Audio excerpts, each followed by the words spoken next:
বিশ্বনবী বললেন জান্নাতের ভেতরে দরজা হলো 8টা। 8টা দরজার মধ্যে স্পেশাল একটা দরজা আছে, দরজাটার নাম হলো রাইয়ান। রোজাদাররা ছাড়া কেউ রাইয়ান দরজা দিয়ে ঢুকতে পারবে না।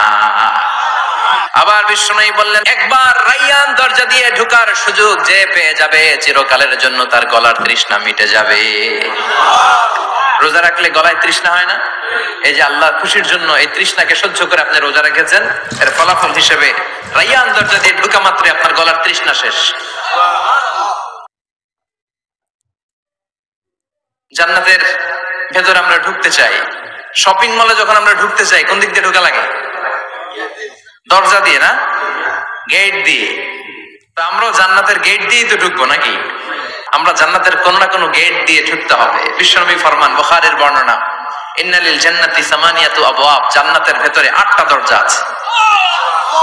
কয়টা? বিশ্বনবী একবার সাহাবাদেরকে নিয়ে ওয়াজ করছেন, বলছেন তোমাদের মধ্যে এমন একজন ব্যক্তি আছে, এই ব্যক্তির আমলগুলো আল্লাহর কাছে এমন ভাবে কবুল হয়েছে, আল্লাহর কাছে ওই ব্যক্তি এতটাই সেরা, জান্নাতের 8টা দরজা কিয়ামতের দিন এই লোকটাকে ডাকতে থাকবে। প্রতিটা দরজা বলবে আপনি আমার দরজা দিয়ে ঢুকে জান্নাতে প্রবেশ করেন। সাহাবারা বললেন ইয়া রাসূলুল্লাহ, কে সেই ব্যক্তি? বিশ্বনবী বললেন ওই ব্যক্তির নাম হলো আবু বকর।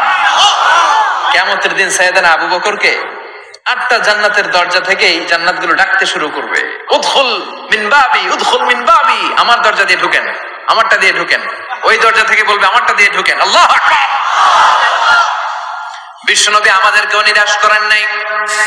বিশ্বনবী বললেন কেউ যদি প্রতিদিন 5 ওয়াক্ত নামাজের আগে যে ওযু করে, ওযুর পরে কেউ যদি পড়ে আশহাদু আল্লা ইলাহা ইল্লাল্লাহ ওয়া আশহাদু আন্না মুহাম্মাদান আবদুল্লাহি ওয়া রাসূলুহু, প্রত্যেক ওযুর পরে যেই ব্যক্তি এই দোয়াটা পড়বে ওই ব্যক্তির জন্য রব্বুল আলামিন কিয়ামতের দিন জান্নাতের 8টা দরজা খুলে দিবে।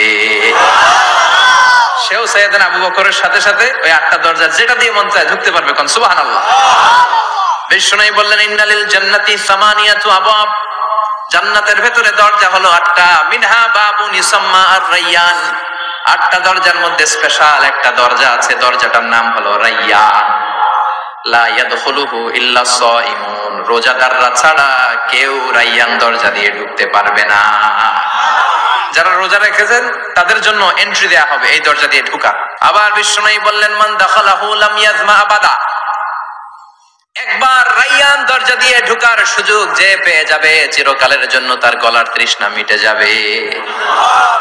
রোজা রাখলে গলায়